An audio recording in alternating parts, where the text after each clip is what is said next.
এ ওপরওয়ালা, আজকে যদি আমার চাদর হাড়ি আমার কাছে থাকতো তাহলে অন্তত আমি না খেয়ে মরতাম না, জঙ্গলে কুটির থেকে বের হতে হতো না। কিন্তু আর মনে হচ্ছে আমি পারলাম না। আজকে আমার শেষ দিন।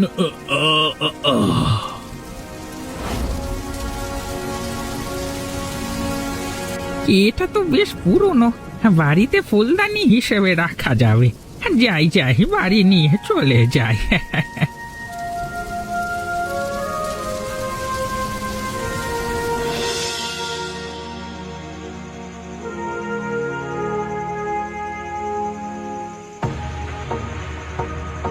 আবার এলো আমাদের ছোট সাহেব, গন্ধে গা গোলাতে শুরু করেছে আমার। দেখেছেন বাবা, আপনার ছোট ছেলের কি অবস্থা, দিন দিন কোথায় কত নিচে নামছে।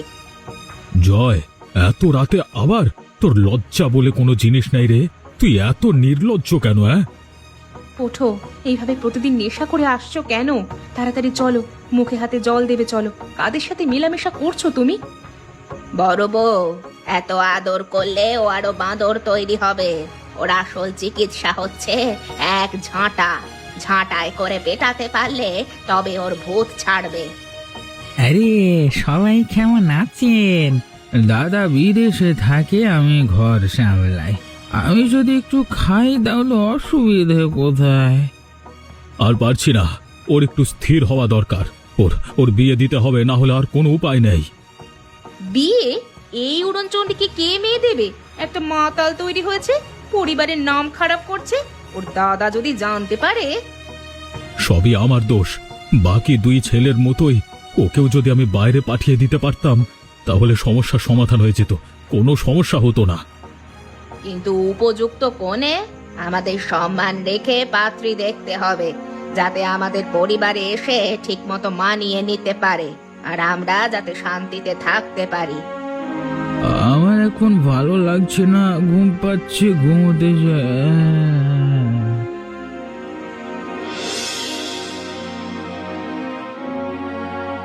কাকু, এই বুড়ো বয়সে বাজারে বসে হিসেব নিকেশ করছো? কি ব্যাপার? কি চাও তুমি এখনো? নতুন আরেকটা বিয়ে দেবো নাকি? মাঝে মাঝে ঘরে থাকাও তো প্রয়োজন।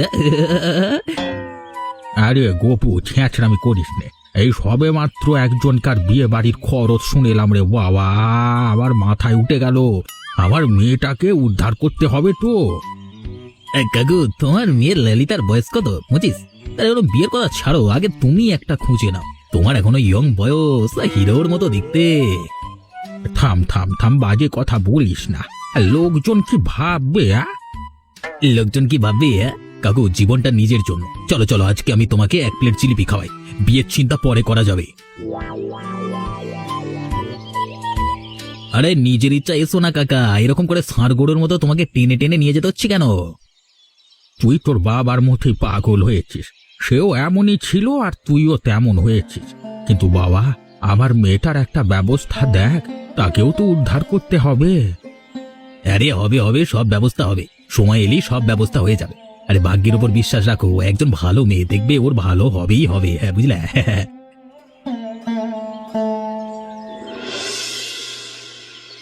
বাবু, আরে হুক্কার ধোঁয়ায় সারা উঠোনে কুয়াশা লেগেছে, কি ভাবছেন? দেখে তো মনে হচ্ছে অনেক দুশ্চিন্তায় আছেন। গোবু, সংসারটা যে একেবারে অশান্তির ঘর হয়ে উঠেছে রে। কি করব কিছুই তো বুঝতে পারছি না। জয়টা এমন নেশা করতে ধরেছে, এরকম করতে থাকলে তো ওর সংসারটা একেবারে বিসর্জন হয়ে যাবে। বাবা, এটা কথা বলি, একজন মেয়ে আমার নজরে আছে। জয় দাদা বাবুর বিয়ে দিলে কেমন হয়? কে? কার মেয়ে? এই মোহন কাকার মেয়ে ললিতা, বয়স 25, দেখতে খুবই সুশ্রী, চরিত্র একদম সোনার মতো। খুব গরিব ঘর বটে, কিন্তু মানুষগুলো একদম খাঁটি মাটির মানুষ, মনে কোনো অহংকার নেই। মোহন নামটা যেন পরিচিত লাগছে। হ্যাঁ বাবু, আমার বাবার খুব ভালো বন্ধু ছিলেন অনেক বছর আগে। আপনি একবার বোনের পথে তাকে সাহায্য করেছিলেন, মনে আছে? অনেক দিনের কথা। তবে গরিব হলেও চরিত্র ভালো হলে সমস্যাটা কি? কিন্তু বাড়ির মেয়েরা। বাবু, আপনি কর্তা, আপনি কথা দিন, ললিতাকে একবার দেখলেই আপনি পছন্দ করবেন, আর জয় ছোট বাবু মানে শান্ত হবেন। ঠিক আছে, কালই মোহনের বাড়ি যাব, দেখি মেয়েটাকে। বাহ বাবু, আপনি মহান। আমি এখনই খবর দিয়ে আসি।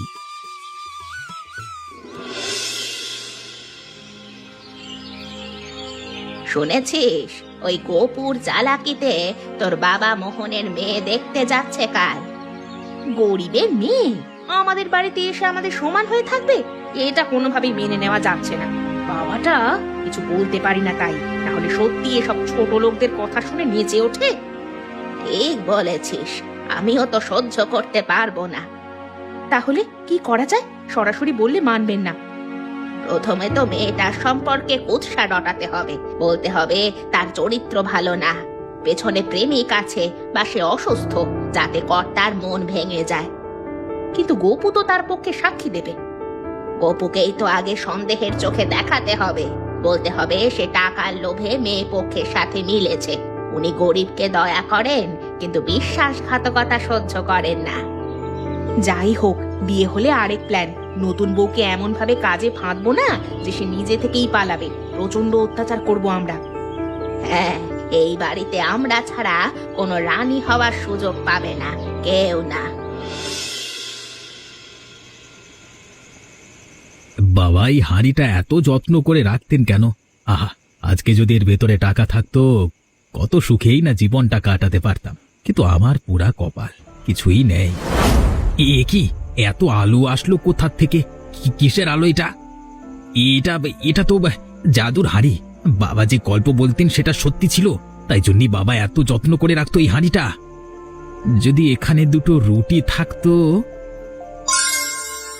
এই ওপরওয়ালা, তুমি একই দিন দিলে আমি ভাবতে পারিনি তুমি আমাকে এত সাহায্য করবে। তোমাকে অনেক অনেক অনেক অনেক অনেক ধন্যবাদ। দেখেছিস কি না তুই? এরপর থেকেই দেখ না খেলা কেমন ঘুরে যায়। আজকে হাসছে হাসুক, কালকেই চোখের জল পড়বে। ওকে তো পরিকল্পনা মাফিক কালই বাইরের কাজে পাঠানো হবে। নতুন বউ একা পড়বে আমাদের হাতে, তারপর দেখ না কি করি। তোকে বিয়ের পরের দিনই বাইরে যেতে হবে। আরে একটু থাক না। বাবা, তোমরা বোধহয় বোঝো না যে আমার কাছে আমার কাজটাই জরুরি। টাকা ছাড়া আমি কিছু বুঝি না। আরে হ্যাঁ, তুমি বাড়িতে থাকো, ঘরের কাজ সব শিখে নিও, কেমন?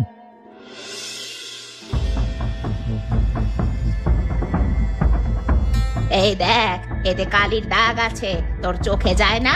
ধুয়ে আন আবার। আমাদের বাড়ির একটা মান ইজ্জত আছে, সেটা বজায় রাখতে হবে, মনে রাখিস। হাঁ করে দাঁড়িয়ে আছো কেন?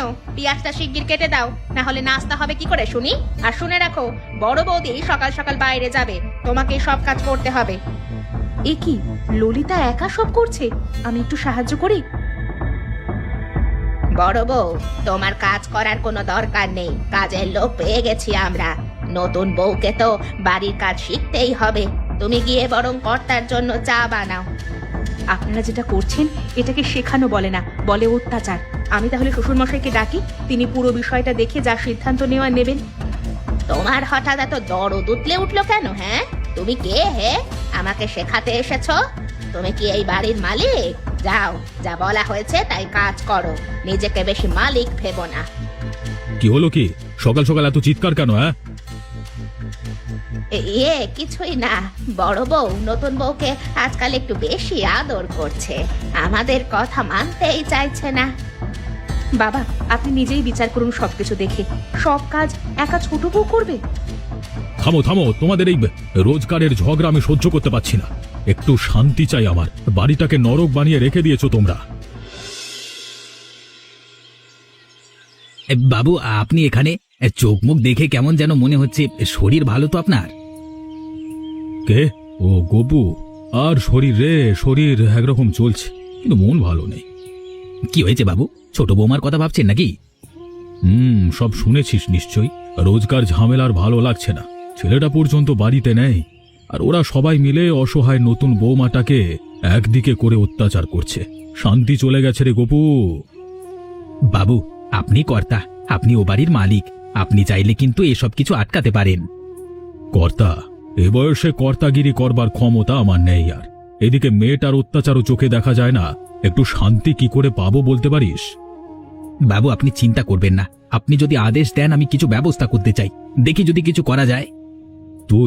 তুই কি করবি রে বাবা? ওরা তো তোকেও পাত্তা দেয় না। আপনার হাত আমার উপরে আছে, ওরা আমাকে সহ্য করলো কি না করলো তাতে আমার কিছু যায় আসে না। তবে আমি একেবারে আলাদা কিছু করব। আপনি শুধু একটু সময় দিন। নতুন বৌমা খুব ভালো মানুষ, মোহন কাকার মেয়ে, ওর উপরে জোর জুলুম আমি সইতে পারবো না। আর আপনার এই কষ্ট আমি দু চোখে দেখতে পারি না। ঠিক আছে, দেখিস যেন কোনো ঝামেলা না হয়। বৌমা, আরে ও বৌমা, গোপুদা, কিছু হয়েছে? শোনো শোনো শোনো মা, আমি খুব লুকিয়ে এসেছি। এই হাঁড়িটা রাখো, শুধু তোমার জন্য নিয়ে এসেছি এই বিশেষ হাঁড়ি, বুঝলে? এটা দেখে তো একটা সাধারণ হাঁড়ি মনে হচ্ছে। না না বৌমা, এটা একটা বিশেষ জাদুর হাঁড়ি, তোমার সব দুঃখ ঘুচিয়ে দেবে। এটার সামনে তুমি যা চাইবে তাই পাবে। দেখো না, ভালো করে দেখো। ও মা, এতে কত সন্দেশ! এ কিভাবে সম্ভব? আমার যে বিশ্বাস হচ্ছে না। আরে আস্তে বলো, কেউ শুনে ফেলবে। এটা আমি পেয়েছিলাম এক সাধু বাবার কাছ থেকে। এখন এটা তোমার কাছে রাখো, কিন্তু কাউকে বলবে না ভুলেও। আর হ্যাঁ, প্রয়োজনে শুধু নিজে ব্যবহার করবে, কিন্তু খুব গোপনে, কারোর সামনে ভুলেও ব্যবহার করবে না। যখন খুব কষ্ট হবে তখন কিছু চাইবে, কিন্তু সাবধান, লোভ করবে না কিন্তু। ধন্যবাদ গোপুদা, তুমি তুমি খুব ভালো। আমি চলে যাই, ভালো থেকো বৌমা। ওগো, দেখে যাও সবাই, এই শয়তানের বাচ্চা চাকর আমাদের গয়না চুরি করেছে। হ্যাঁ, আমি নিজে দেখেছি। চোরের বাচ্চা আমার আলমারির পাশে ঘাপটি মেরে বসেছিল, আর তারপর থেকেই আমার সোনার চেনটা উধাও। ক্ষমা করুন মা, আমি এতদিনে বাড়ি নুন খেয়েছি। আমি এ কাজ করার কথা মনেও আনতে পারি না। এ কি মিথ্যাবাদী ছেলে! আমি বিশ্বাস করি না। গোপুদা আজ সকাল থেকে আমার সাথে বাজারে গেছিল। ও কিভাবে চুরি করবে শুনি? চুপ করো, চোরের সাথী গাঁট কাটা। তুমিও ওর সঙ্গে যোগ দিয়েছ নাকি? তুমিও তো ভিখারির ঘর থেকেই এসেছো, তোমারও চরিত্র নিয়ে আমার সংশয় আছে। উফ, সকাল সকাল আবার কি হলো? এত কোলাহল কেন? বাবা, আমরা আর এই বাড়িতে থাকবো না। যে ঘরে সাত করে চোর পুষে রাখা হয়েছে সেখানে আমরা থাকতে পারবো না। গোপু, কি বলছে এরা? বাবু, আপনি আমার রাস্তা থেকে কুড়িয়ে বড় করেছেন। আজকে যে যাই বলুক, আপনি তো জানেন আমি কি। আমি আজ থেকে একটা কথা বলে দিচ্ছি, এই বাড়ি থেকে এই মুহূর্তে যদি আজও না যায় তবে আমরা চলে যাব। এখন আপনি ঠিক করুন, কে বেশি আপন, একটা চাকর নাকি আমরা? গোপু, তুই, আমার আর ভালো লাগছে না বাবা, তুই চলে যা।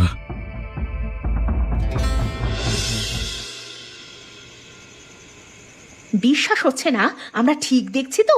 ওই হাঁড়িটা। চিন্তা নেই গো, এবার পরীক্ষা করব। তার উপায় হচ্ছে ওই ছোট বউকে বলবো এমন এক মাংসের রেসিপি রান্না করতে যা এই অঞ্চলে কেউ চোখেও দেখেনি। তারপর দেখবো বেটা কি করে। ছোট বৌমা, শুনে যাও। শোনো, আজ রাতে তোমাকে বিশেষ একটা রান্না করতে হবে, জংলি মোরগের কারি। তোমার শ্বশুর মশাইয়ের ইচ্ছে। কি বলছেন মা? ও জিনিস এত রাতে? বাজার যে বন্ধ হয়ে গেছে। তোমার ছেনালি দেখে আর বাঁচি না বাপু। বাজারে না পেলে অন্য কোথাও থেকে জোগাড় করো।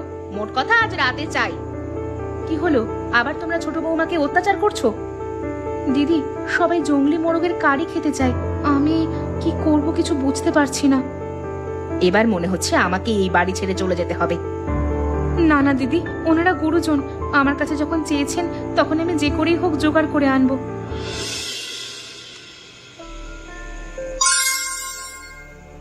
এটা কি কি জাদু করেছিস তুই? গুরুজনদের আশীর্বাদ দিদি, যে গোপু দাদার কৃপায় এই হাঁড়ি পেয়েছি। কিন্তু দিদি, তোমার পায়ে পড়ি, এ বড় গোপন জিনিস, কাউকে কিন্তু তুমি বলতে পারবে না। আমাকে কথা দাও দিদি তুমি। আরে না না, আমি কাউকে বলবো না। তুই পাগলি মেয়ে একটা, কিন্তু দেখে তো রান্নাটায় প্রচন্ড ঝাল মনে হচ্ছে। চলো না, নিয়ে যাই, তারপর মজা বুঝবে। আরে সত্যি সত্যি তো মনে হচ্ছে জংলি মোরগ। তা এত রাতে তুমি পেলে কোথায়? অনেক কষ্টে জোগাড় করে এনেছি মা। হ্যাঁ, বুঝেছি, থাক। যাই হোক, এখন খেয়ে দেখি। রান্না যদি ভালো না হয় তাহলে যে জঙ্গল থেকে তুমি নিয়ে এসেছো সেই জঙ্গলেই তোমাকে পাঠিয়ে দেব।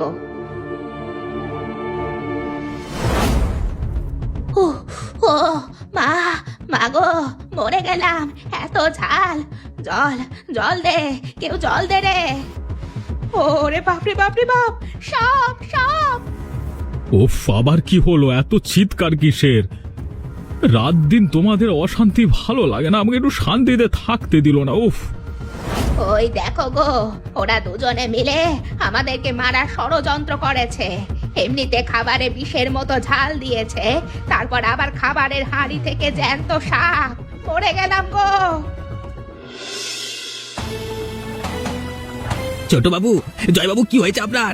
আপনার কোনো চিন্তা নেই, আমি আপনাকে বাঁচাবো। চলুন চলুন, আমার সাথে চলুন।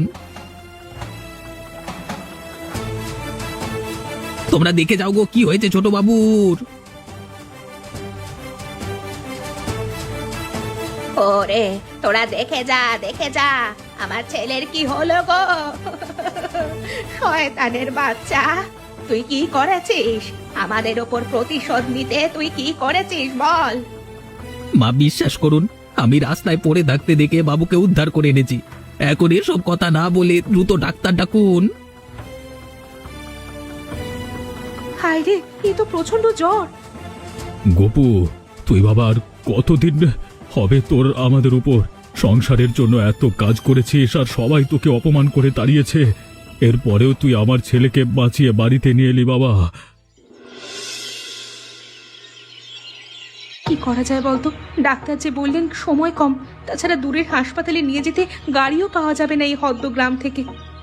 দিদি, হাঁড়ি, সেই জাদুর হাঁড়ি আছে তো আমাদের? হ্যাঁ, তুই কিছু কর বোন। আমি এক্ষুনি চেষ্টা করি দিদি, কিন্তু তুমি আমাকে পাহারা দাও যাতে কেউ না দেখে ফেলে। হে পবিত্র হাঁড়ি, আমার মা নির্যত রক্ষা করো তুমি। আমাকে তুমি এমন কোনো ওষুধ দাও যাতে আমার স্বামী বেঁচে যায়। দেখ, তুই চেয়ে দেখ, দিয়েছে, আমাদের কথা শুনেছে। এবার চল, ওকে খাওয়াই তাড়াতাড়ি।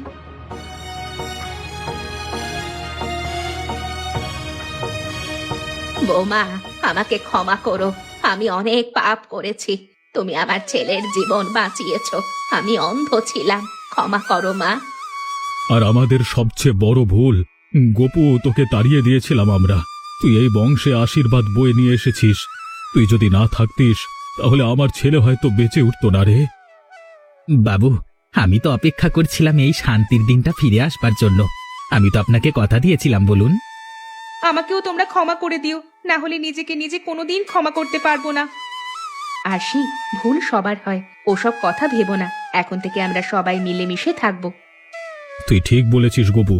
শেষ পর্যন্ত তুই আর তোর ওই জাদুর হাড়ি ছোট বৌমার মাধ্যমে শান্তি ফিরিয়ে আনতে পারলো এই সংসারে।